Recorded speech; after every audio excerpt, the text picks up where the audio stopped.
ఏంటిది? కోడిగుడ్డు బజ్జీ. ఉడకేసిన గుడ్లతోని ఓవరాక్షన్ చేసే వాళ్ళు వేలల్లో ఉన్నారండి. మరి అలాంటి వాళ్ళే వావ్ వెరీ గుడ్ ఇంకా ఉన్నాయా అని అడిగేలా కోడిగుడ్డు బజ్జీని అదరగొట్టేద్దానండి.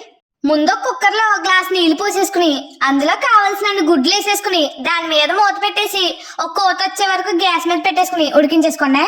తర్వాత ఒక గిన్నెలో ఒక కప్పు శనగపిండి, అలాగే ఒక చెంచా ఉప్పు, కారం, వాము, గరం మసాలా, వంట సోడా వేసేసి ఓసారి బాగా కలిపేసుకుని ఇప్పుడు ఇందులో కొంచెం కొంచెం నీళ్లు పోసేసుకుని ఉండలు లేకుండా బాగా కలిపేసుకోండి. దీన్ని పక్కన పెట్టేసుకుని ఉడకపెట్టేసుకుని గుడ్లు తెచ్చేసి పైన పెంకు తీసేసుకుని దీన్ని ఇలా ఓ దారంతో మధ్యలో కోసేసుకుని లేదా ఇలా చాకుతో అయినా కోసేసుకుని పక్కన పెట్టేసుకోండి.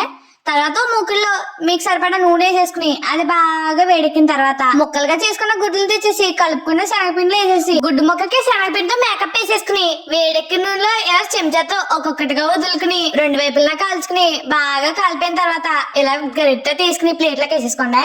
ఒకవేళ చెంచాతో కాకపోయినా ఇలా చేత్తో అయినా ఒక్కొక్కటిగా వేసేసుకుని ఒకవైపు ఎగిపోయిన తర్వాత ఇంకో వైపు తిప్పేసుకుని చిన్న మంటలో పెట్టుకుని బంగారం రంగు వచ్చే వరకు వేపేసుకుని పక్కన పెట్టేసుకోండి.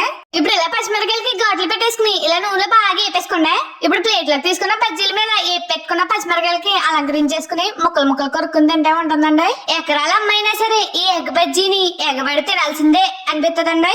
అలాగే మన యూట్యూబ్ ఛానల్ ని కాస్త సబ్స్క్రైబ్ చేసేసుకోవచ్చు కదా. ఉంటాను మరి.